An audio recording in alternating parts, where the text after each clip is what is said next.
benevolent skin cancer the sun brings from its reflection in the tropic seas were on his cheeks. The blotches ran well down the sides of his face, and his hands had the deep creased scars from handling heavy fish in the cords. But none of these scars were fresh. They were as old as erosions in a fishless desert.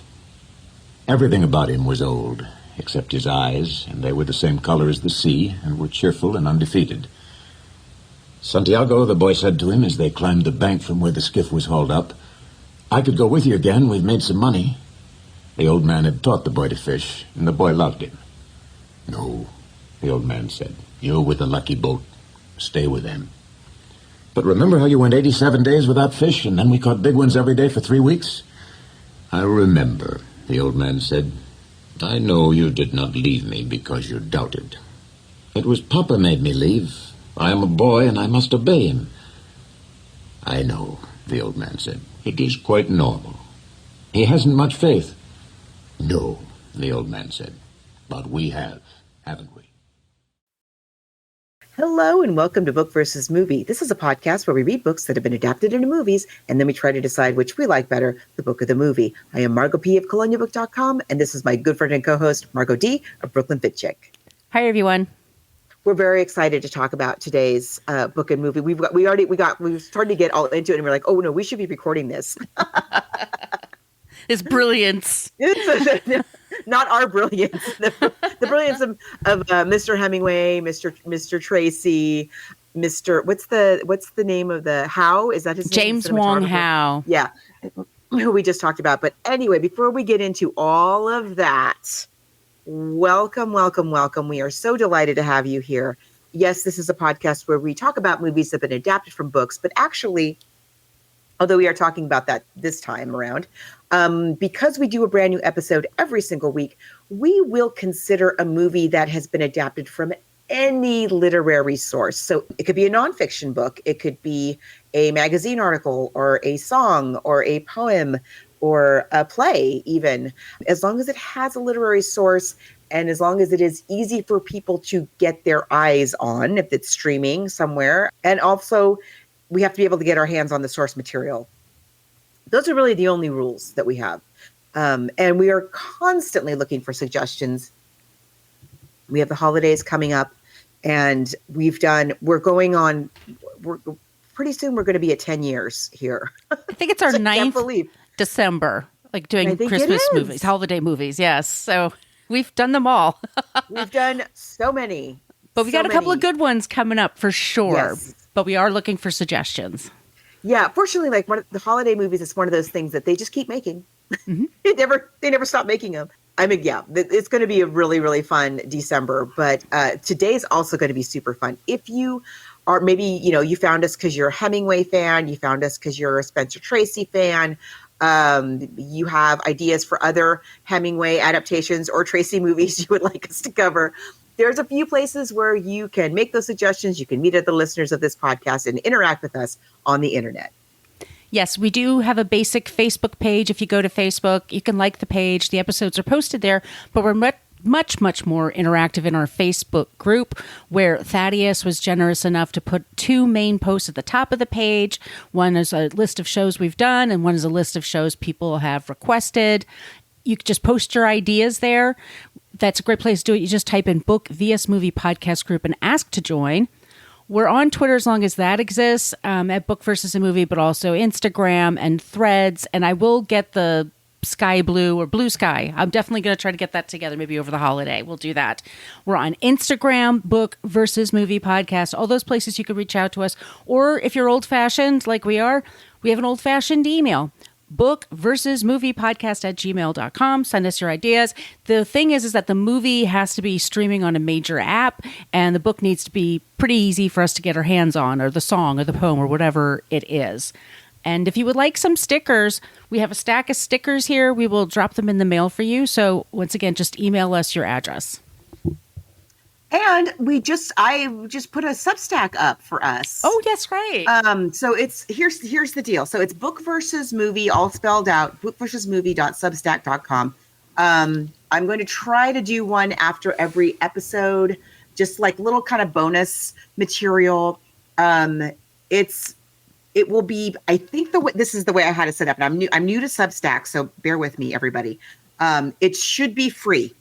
They're supposed to be free for 3 weeks, and then they go behind a paywall. So that's how it's going to work.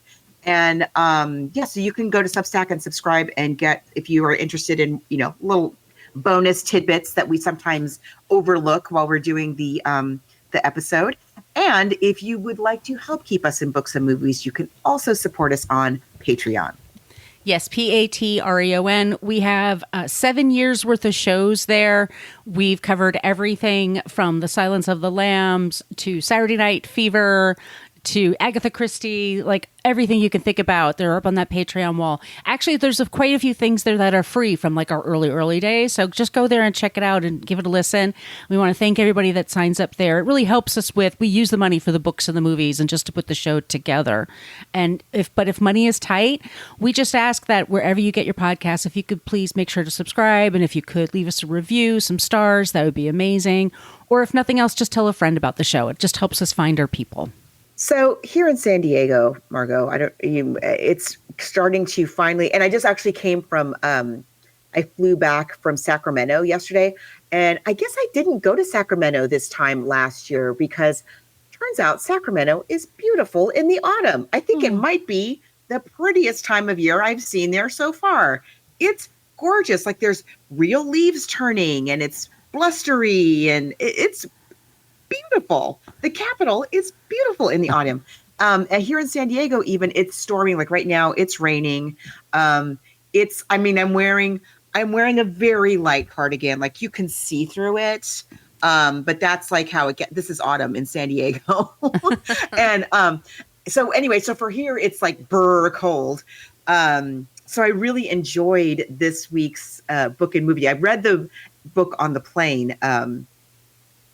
Going up, I think I didn't quite get through it all the way up, and I finished it on the way back. And how autumny is it in New York right now?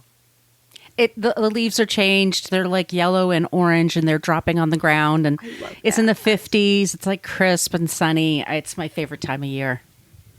But I enjoyed having a little mental holiday in Cuba for this week's book and movie. I have always wanted to go to Cuba. And I think I might have mentioned this when we did The Killers a while back, and we'll talk about that in a second. But I had a very dear friend who's no longer with us. She actually hosted our wedding, and her father was the minister of tourism under the Batista regime, so pre-Castro government. And as a little girl, she knew Hemingway, and she used to give him Spanish lessons. Oh my God. At the local bar. She said he would sit her up on the bar and she would help him with his Spanish. I love that. Isn't that amazing? Yes. I've just always wanted to see it's always going to be on my list until I actually, one of these days I'll make it happen. So I really enjoyed this, the book especially, and getting to travel there and escape the not very glamorous Southwest experience. I mean, I fly Southwest a lot. I am an A-list preferred passenger at this point, but it was fun to escape to Cuba for a little bit. So we're talking about Ernest Hemingway, who, as I just a second ago said, we talked about fairly recently when we did The Killers, which was the first movie adaptation of Ernest Hemingway. Ernest Hemingway's work. And but we'll go over some of the, look, he's a giant, if not the giant of American literature. Every time I read about Ernest Hemingway, I am, I feel like a tiny little ant. He lived big. He lived large. Yes. So Ernest Miller Hemingway was born July 21st, 1899.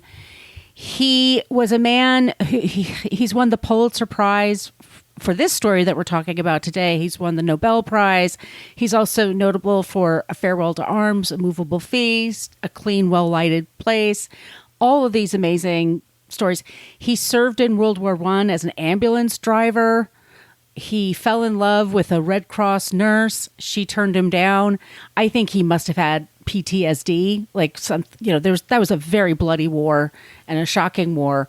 When he was recuperating at home, he started writing.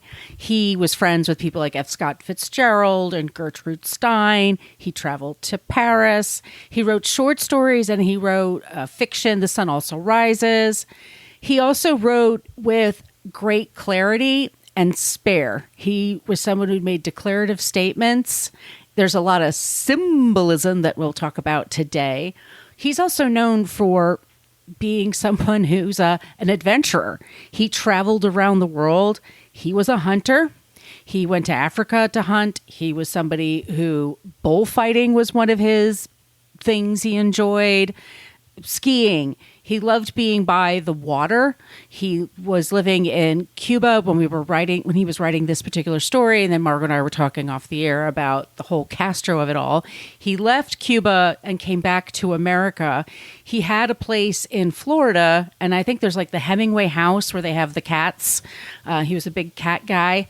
But he died by suicide. And depression runs in his family, and there's a lot of members of the family that you could read about. But he's known more for his writing now, and he's one of those authors. I don't know, we didn't talk about this yet, but for me, he's somebody I read when I was young, and I'm like, yeah, okay, fine. He's somebody I really get as I get older.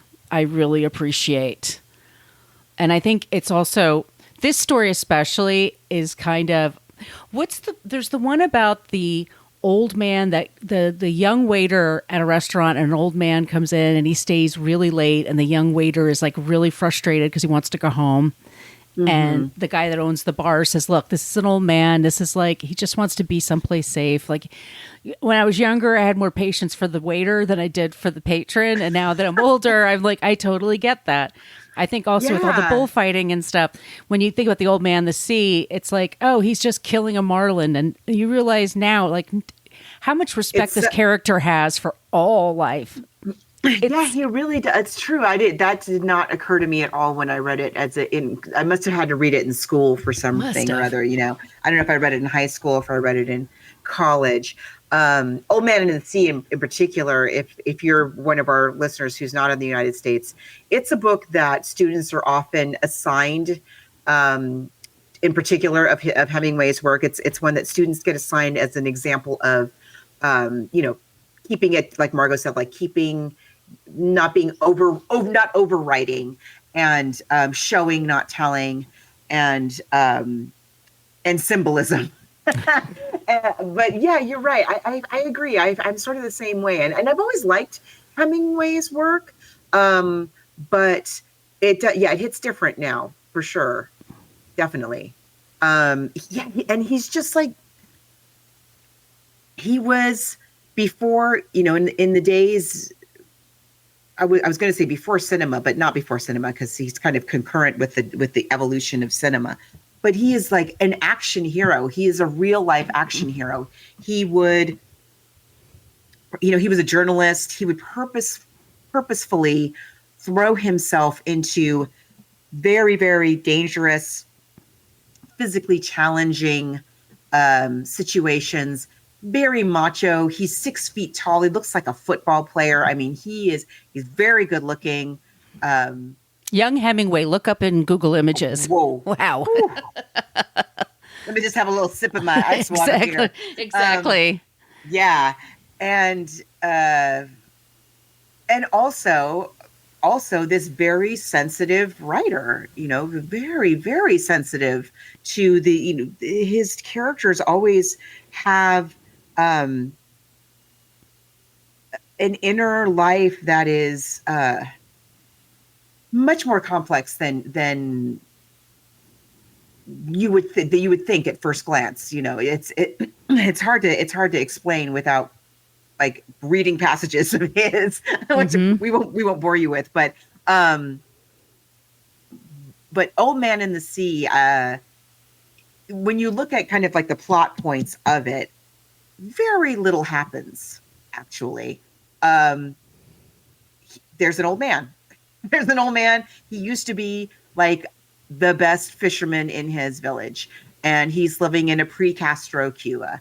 And he hasn't caught a fish in, what is it, like 85 days or something like that, right? And which is bad.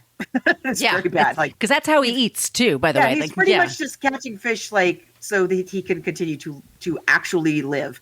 And so he goes out and, he's just fishing, and he accidentally catches hold, or not accidentally, but surprisingly catches hold of a marlin. The marlin pulls him really far out to sea.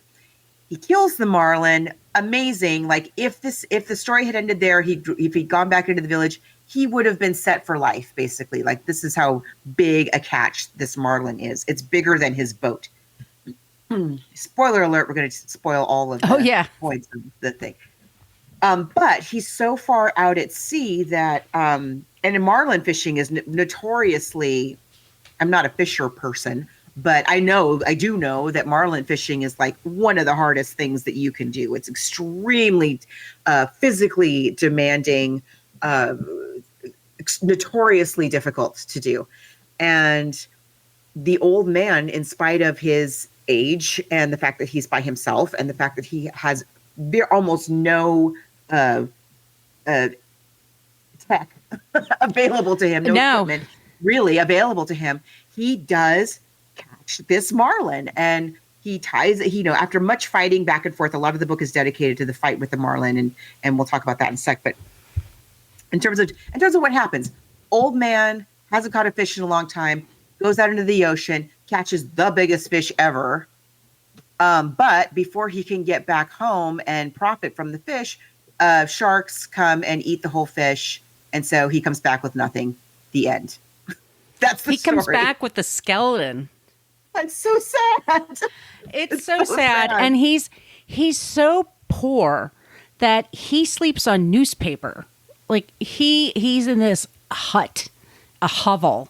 He has one friend, and the friend is a kid, and the kid used to hang out with him. He was like a mentor, and he wasn't bringing home fish. And his family's like, you got to go with another fisherman because we're all getting hungry here. So he's alone. He's not married. He doesn't have kids. He was married, I think, and then his wife passed away. Yeah. There's a thing about he had a wife. It's so sad, y'all. Yes.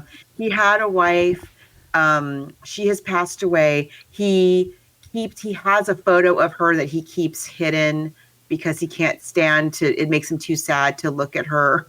It's so sad. I know.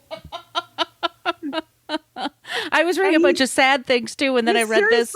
Yeah, he's barely surviving, and he's really surviving partly because of this child. This child like just really idolizes him and really looks up to him, and also like the other people, the other members of that community, the fishing village community. Also, send him food, check on him and stuff like that. So, but he is very lonely, and he's not able to support himself, the way that he used to, mainly because of his age and dwindling resources that he has. But like, again, not that much happens. In the story, really. It was first printed in Life magazine, and Life magazine was this giant tabloid style, magazines. Like, we've talked about this before. They used to weigh several pounds, especially certain times of the year, certain issues. But they were filled with literary things, and so this whole story was printed there in 1952, and. Yeah, like I said, I just recently saw Peggy Sue Got Married. I don't know if you remember that movie, but there's a whole point where there's a wonderful movie. I love that movie so much. So much. And there's a guy in there who's arguing with his professor about Hemingway. And he's like, oh, Hemingway's just macho. This guy thinks he's really hip and cool. And to say, and it's like, how can you read this and then think that? Because it's in praise of surviving and the human spirit And it's in praise of, like, what does he say? Like, a man can be defeated but not destroyed. That, fighting is the important part. Exactly. Yes. And and I have to say, like, is it the beatnik that is yes, talking yes, about, like, yes. the beatnik, she goes on the motorcycle. Yes.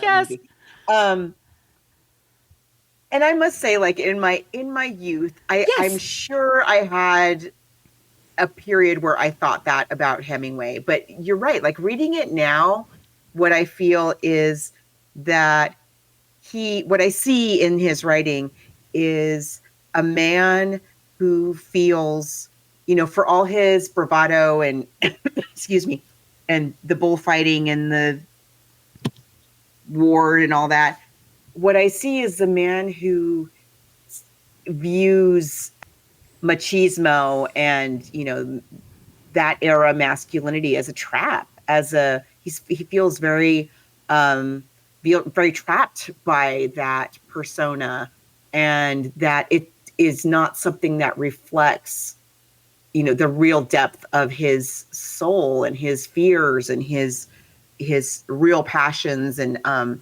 it's, why? Because we're the age now that he was when he wrote it. Yeah. Think about that. Yeah, we're the middle part of our lives. Like, we've been through some things, and so I really, indeed. And I'm much closer to the age of the old man than I am the kid. When I first read it.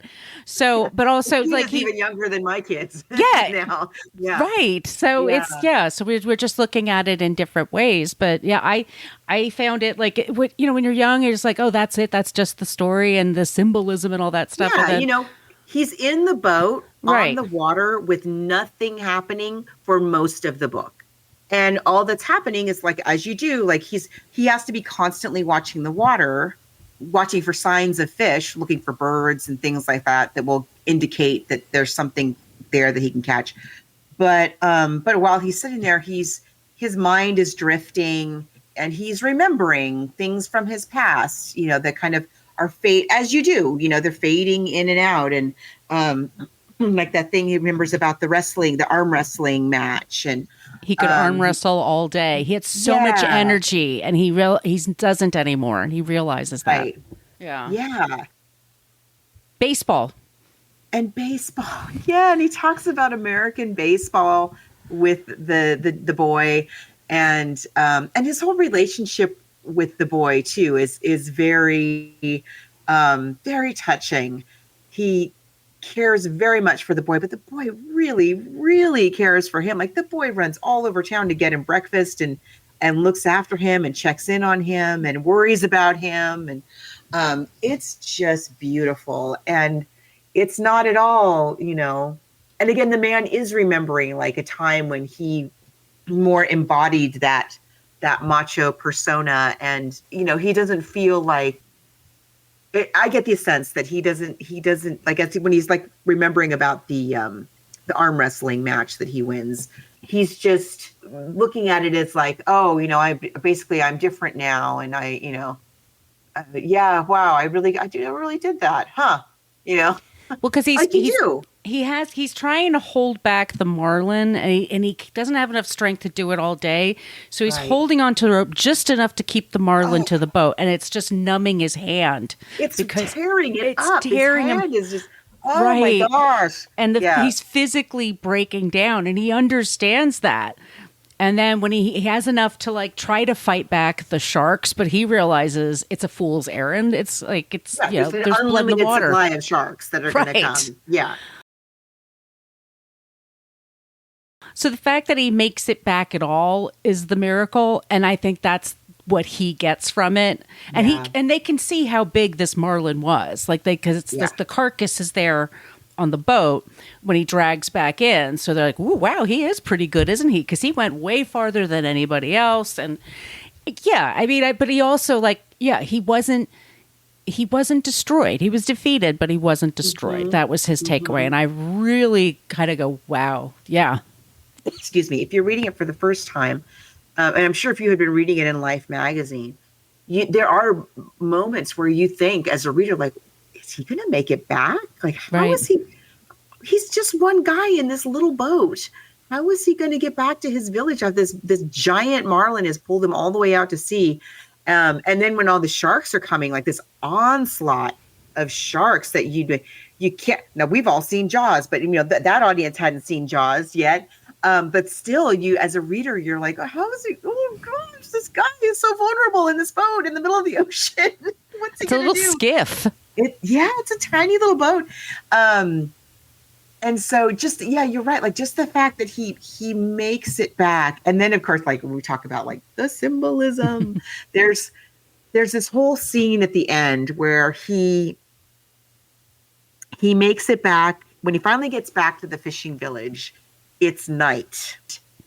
I guess this is the thing they did. I don't know enough about fishing culture to know that I was surprised that I've forgotten this part of the story. He is carrying the mast of his boat, much like a certain other figure we know carried a large piece of lumber a long way.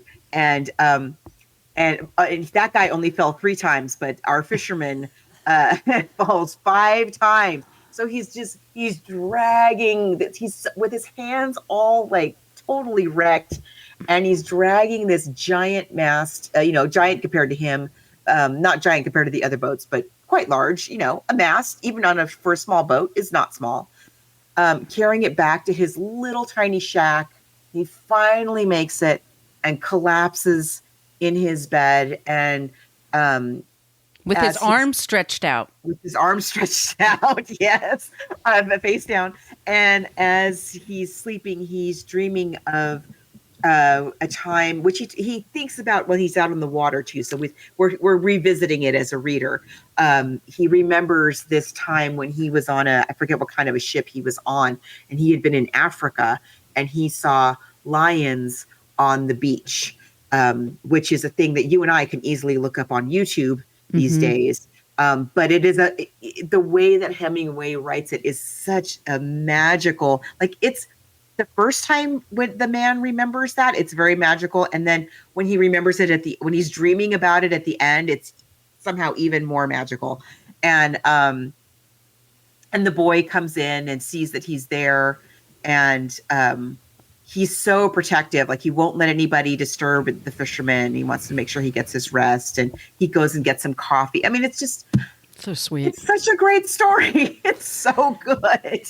It's wonderful. It's and like I keep saying, because I always think of him as like, the hunter and the guns and he got a rhino and he has a picture of him, and all that's upsetting to me. But when you read this, he understands and truly appreciates the lives that are all around him, and actually apologizes to the marlin, like, I'm sorry you're going through this. Like you are so majestic. You don't deserve these crappy sharks that are like coming for you. And he appreciates the birds in the sky and the turtles and the lion, everything. I mean, he just appreciates it. He sees the beauty in all of it, which is just, it's lovely. Like when you think of Hemingway and it's all this like other stuff, like you said, the macho stuff. And then here it's all heart.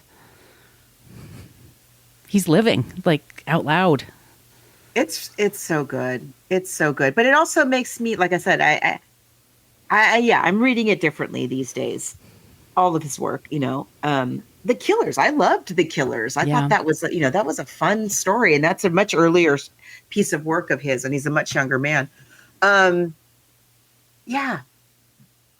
It's super good. Hemingway, good. Hemingway equals good. Having said all of that, like as I say, in terms of action and plot points, it's fisherman goes out on the ocean, waits a long time, catches fish, loses fish, comes home.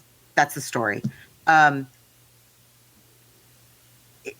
What's wonderful and moving about the story is the inner thoughts of this fisherman, which is what we have while he's on the boat. It's all about his inner thoughts. And sometimes he's speaking out loud to himself. Mm-hmm. And he's also like, oh man, look at me. I'm speaking out loud to myself, But it's not there's not a lot of action. There's not a lot of relationships going on for the bulk of the book. You have the relationship with the boy at the beginning and at the end, and while he's out on the ship, he thinks about the boy. But in terms of like action and scenes, not that much. So I don't get like what made somebody go, definitely this should be a movie. It had to have been, I think Spencer Tracy must have been like. Did he spearhead it? Like, what was I was trying to find like who. What was how did this come about? That is it, because what I get the impression is that it's just the fact that it's Hemingway. I think so too. Look, they're always looking for material. Winning. Yeah, it won the Pulitzer Prize. I mean, there's going to be some interest in it, and your older actors are going to be the ones that want to play the old man. I mean, that's the key part.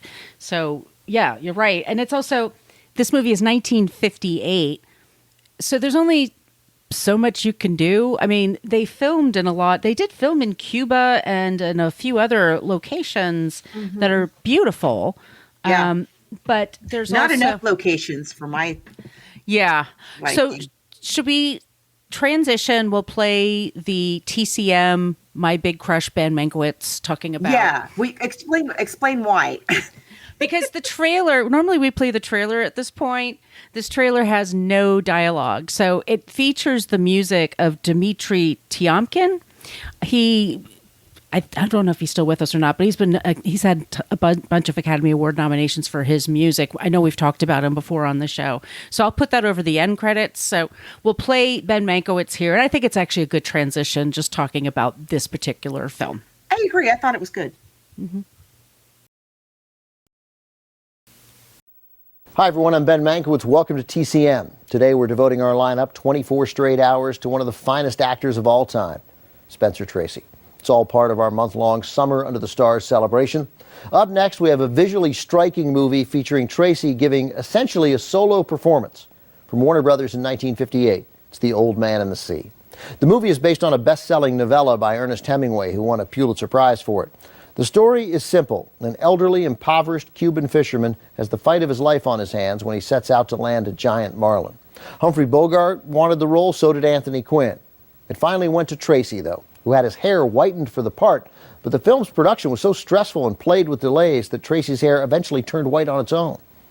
Part of the production problem lay in the studio's decision to hire Hemingway as a technical advisor. Once aboard, Hemingway demanded the script be revised. A further problem developed when, despite several efforts, the crew just couldn't get any usable footage of a giant marlin being caught. At one point, they decided to use a mechanical marlin. It cost thousands of dollars and sank almost immediately.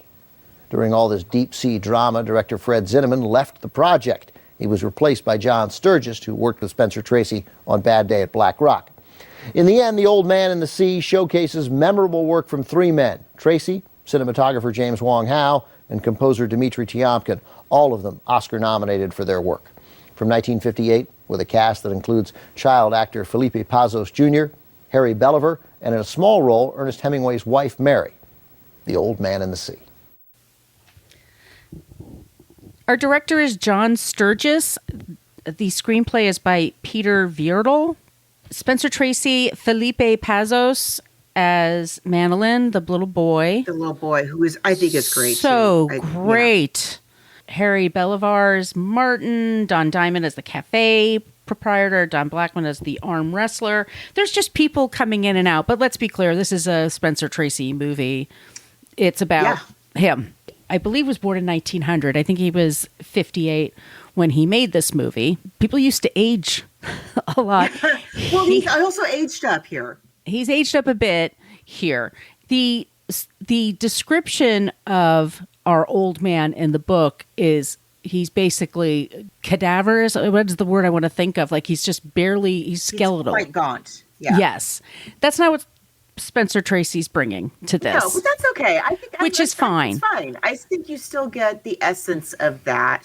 I mean, I have mixed feelings about this movie. I really, really do. Not about Spencer Tracy. I think he is spectacular. I think his performance, And I'm saying performances because you get the old man as an old man, and you get the old man as a younger man. Mm-hmm. He's playing two different ages at least, and I think he does them both really super well. I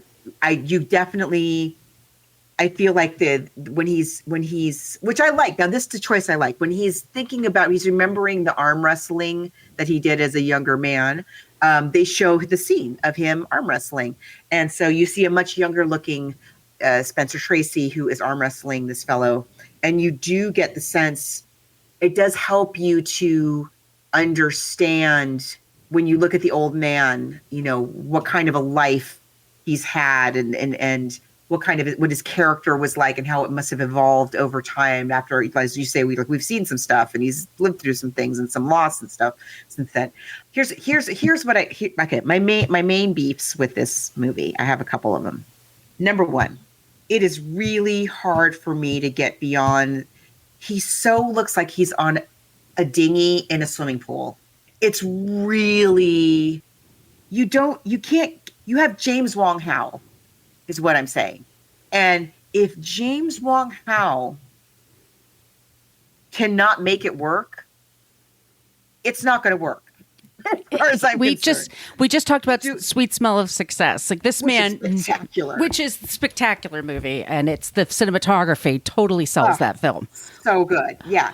And so he's trying everything he can possibly try to make this work, but they just didn't have the right kind of footage of marlin fishing. He sometimes is outside, but they're like when he's in the tank, he's in the, as I just said before we got on the air, he's on the Truman Show tank. It looks like that. I mean, it doesn't look like the open ocean even remotely. Like it doesn't even look like you couldn't find a harbor somewhere outside to be. It's so the clouds when he's in the tank, the clouds are painted on so they don't move. So it's so fake looking. And Spencer Tracy is acting his booty off. He is really doing it. But to me, it's just really hard to get beyond. And then the other thing that I have, the other big issue that I have with this is the thing about Hemingway that we always, the reason we had to study him in school and as an example of how to write is because he is the king of show don't tell. And this movie, because of the nature of the story, relies a great deal. Like, I don't know, at least 40% of it is narration, and not just narration, but Spencer Tracy reading directly from the book. And the reason that I have a problem with that is because I think it would have worked better if they'd gotten somebody else to do the voiceover. Because it's Spencer Tracy's voice, and we know that if anybody watching this movie would have known that it was Spencer Tracy's voice, right? He's not reading it as the character, but then he's also playing the character. Right. And so to me, it's too close.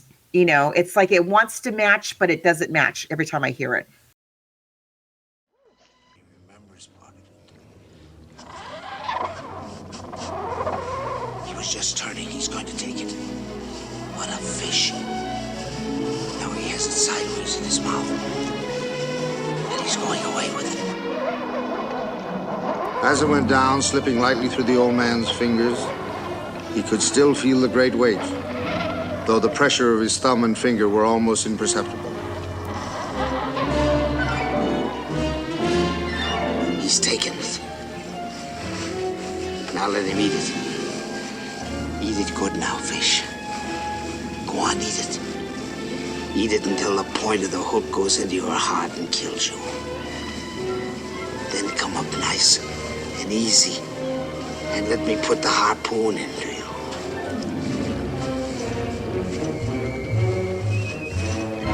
Now, are you ready? Have you been long enough at table?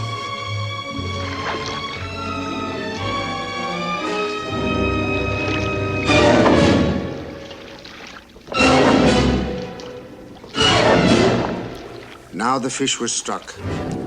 A and the old man could feel that he was hooked. Now he should run with the line or jump or sound to the depths below. But nothing happened. The fish just moved away slowly, and the old man could not raise him an inch. His line was strong and made for heavy fish, and he held it until it was so taut that beads of water were jumping from it.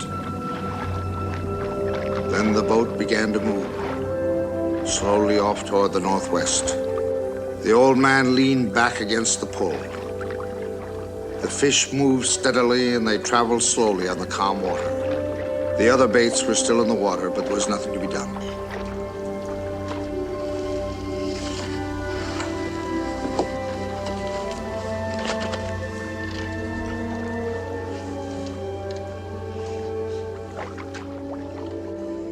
This will kill him.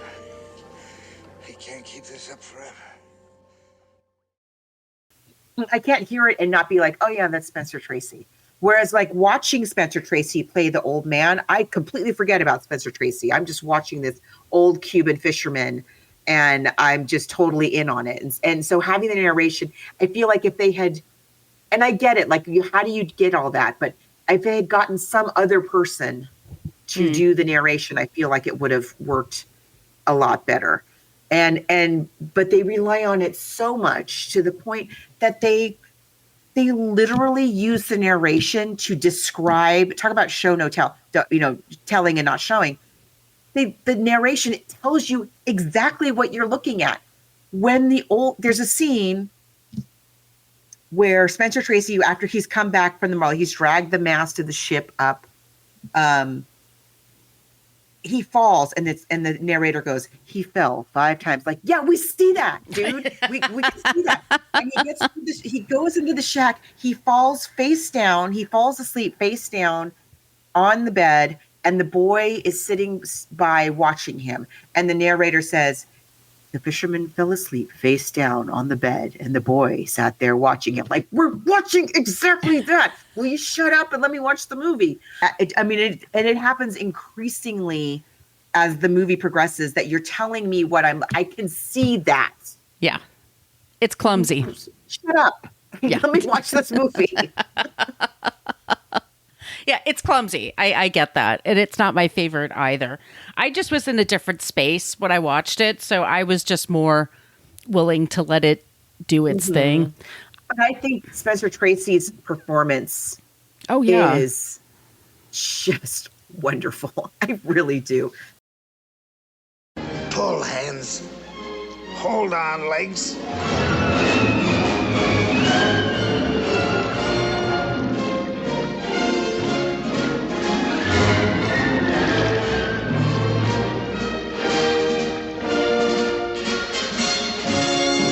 I must get him alongside this time, the old man thought. Next time I'll pull him over.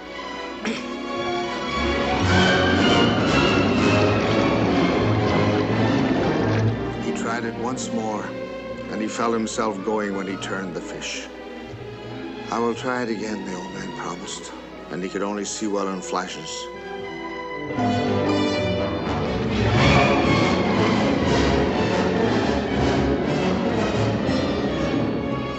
Fish, you're going to die anyway. You have to kill me too.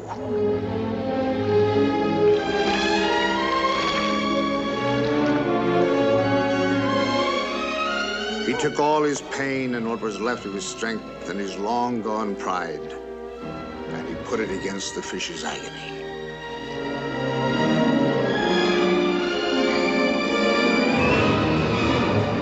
I must get him close, he thought. I mustn't try for the head. I must get the heart.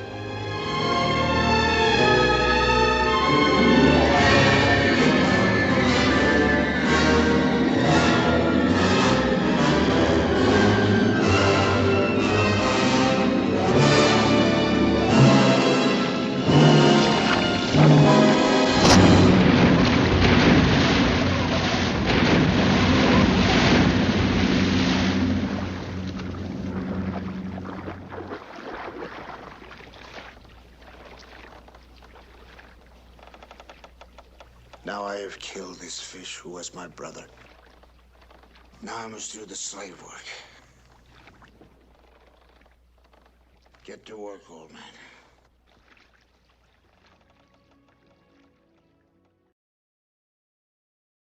That's really hard. He's sitting on a boat having thoughts. That's what your job is to sit on a boat and have thoughts. And have your hands all run up a rope and trying to.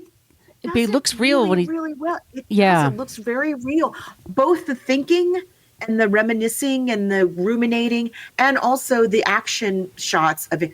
I mean, it makes me so mad that it's so clear that he's in a stupid swimming pool, because he is really acting it as though he is out on the open ocean.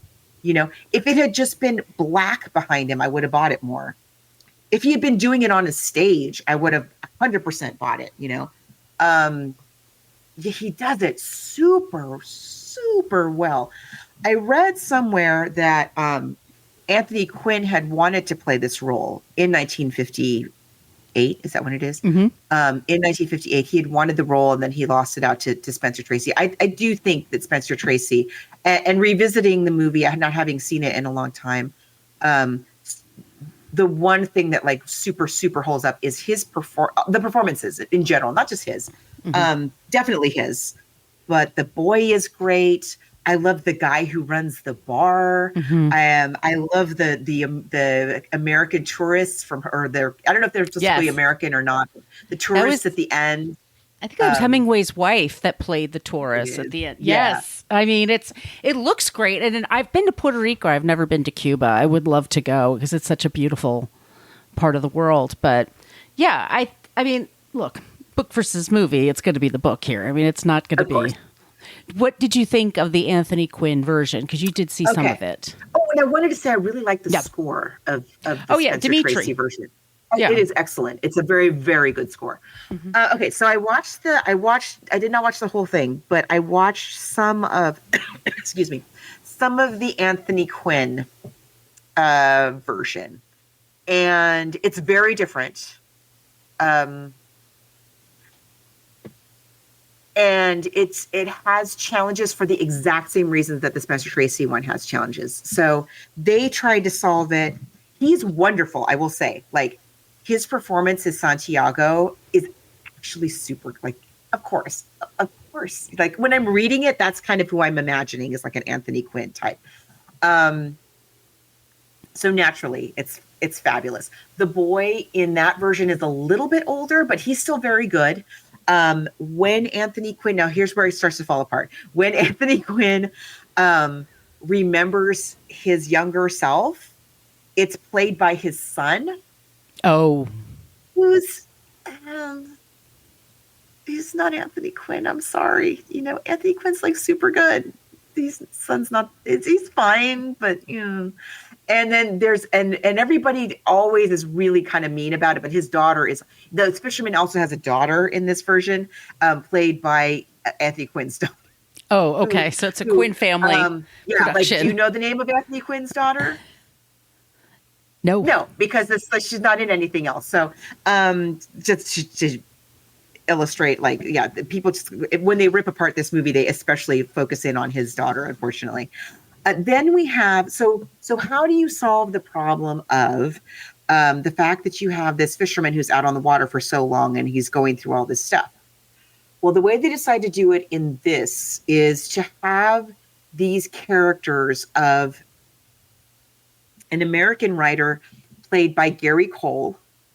Okay. And his wife, who are like they're on vacation in that village. And so they're hanging out at that fisherman's bar. And I don't remember if Gary Cole is writing a story like this. And so they're kind of like ruminating and speculating, like, well, what would he be thinking about now? And Gary Cole's like, well, I imagine he would be thinking such and such. And so they try to kind of get around the narration by having these people, the other characters, wonder about what the guy's going through or remember things that they've heard about him and stuff like that. And it also doesn't quite get us there, you know, in the same way that the narration in the Spencer Tracy doesn't quite get us there. And so, ultimately, it's just so, except Anthony Quinn it's a spectacular performance by Anthony Quinn. It really, really is. He's super good as the fisherman. Is he Zorba but the other Greek? than that, nah. What? Is he Zorba the Greek? Yes, and he's also the fisherman. To me is closer to the what is the name of that character? The character that he plays in La Strada, the Fellini film, where he's like the big circus like strong man. Anyway, it's good. He's good. He's good. But the movie has problems, just like this movie has some issues. The sea-going scenes are much better. They're way better. Well, they figured it out with Jaws. You know, by then it's the post-Jaws world now. Yeah. And we know what to do.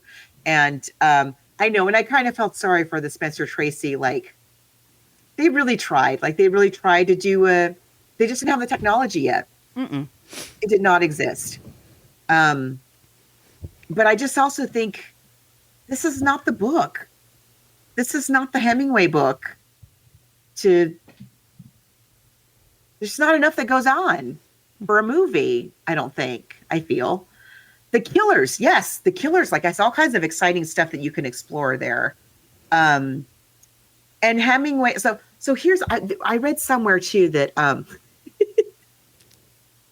that the filmmakers were like, well, Hemingway loves this movie. And Hemingway was like, no.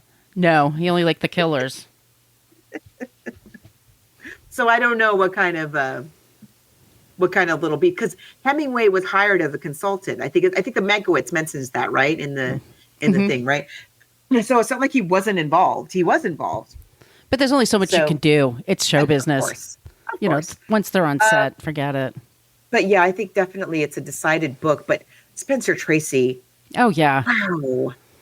Wow. You know, I mean, underrated. We don't talk about Spencer Tracy enough. We were just saying, we don't think we've ever talked about him on this show. No, we need to find more with him. Yeah.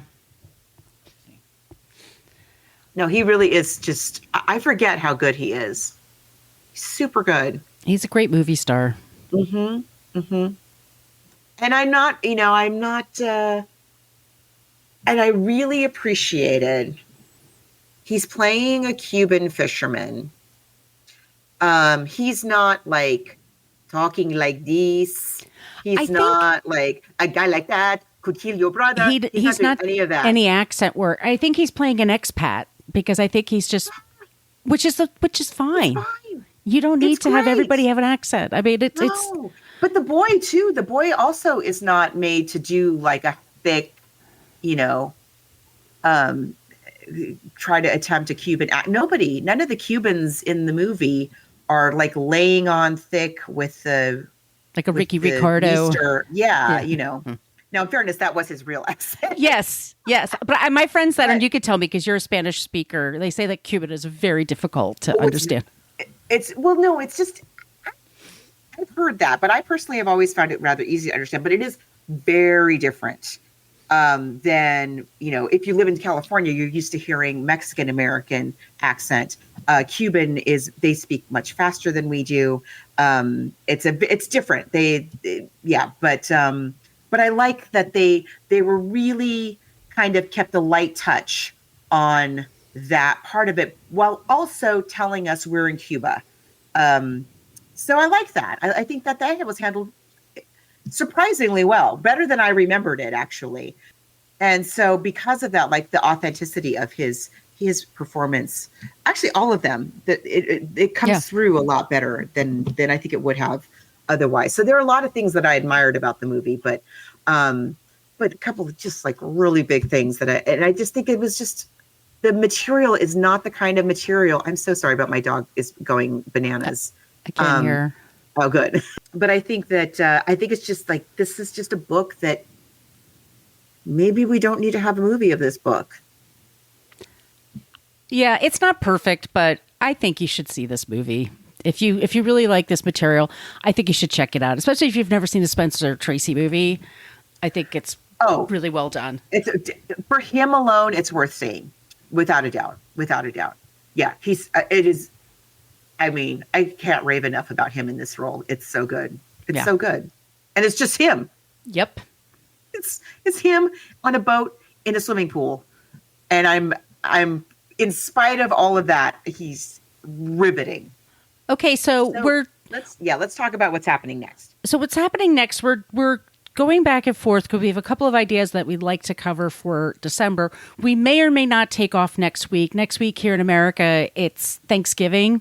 So lots of people are gone from starting Monday afternoon. Everybody just disappears. But for the holidays for December, we're going to cover Bell Book and Candle, and we're going to cover Miracle on 34th Street, which is based on a book. Yay! So we're figuring out when to put those together. Those are two definite ones for us. If you have other suggestions, especially if it's on the lighter side, reading wise, that would be amazing. But, there's sometimes Christmas carols that become movies and we haven't thought about them yet. That could be amazing. I'm looking for Gift of the Magi. If there's a movie we could do with that, please send us your suggestions, being my point. All those places I mentioned at the top of the show. And once again, our email is bookversusmoviepodcast@gmail.com. And Margot, where can they find you? You can find me online at coloniabook.com, and all of my social media callouts are at She's Nacho Mama. And where can they find you? You could find me at Brooklyn Margot for TikTok. I put a couple of scenes there. Also on Instagram, I'm at Brooklyn Fit Chick. On Twitter, I'm Brooklyn Margot. Blue Sky, Brooklyn Margot. Threads, Brooklyn Fit Chick. And my site is brooklynfitchick.com. All right, everybody. We're going to close with a little bit of Charlton Heston reading The Old Man and the Sea, which is, I think, another spectacular version, just to hear it. And we'll be back soon with a new episode. That afternoon there was a party of tourists at the terrace, and looking down on the water among the empty beer cans and dead barracudas, a woman saw a great long white spine with a huge tail at the end that lifted and swung with the tide while the east wind blew a heavy, steady sea outside the entrance to the harbor. "What's that?" she asked a waiter, and pointed to the long backbone of the great fish that was now just garbage waiting to go out with the tide. "Tiburon," the waiter said. "A shark." He was meaning to explain what had happened. "I didn't know sharks had such handsome, beautifully formed tails." "I didn't either," her male companion said. Up the road in his shack, the old man was sleeping again. He was still sleeping on his face, and the boy was sitting by him, watching him. The old man was dreaming about the lions. Thank you so much for listening to the Book versus Movie podcast. We are a part of the Frolic Podcast Network. You can find more podcasts you will love at frolic.media/podcasts. We follow the hashtags LadyPodSquad and Podern Family. If you want to support the show, you can go to our Patreon page, go to Patreon, and look for Book versus Movie podcast. We have a basic Facebook page, but we also have a private Facebook group. Go to Facebook and type in Book vs. Movie Podcast Group if you want to join that. You can follow us on Twitter and Instagram at Book vs. Movie. Spell all those words out. If you'd like to send us an email, it's Book vs. Movie Podcast, spell that all out, @gmail.com.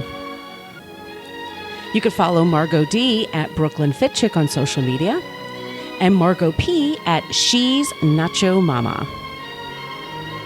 Thanks so much again for checking out our show, and we'll be back soon with a new episode.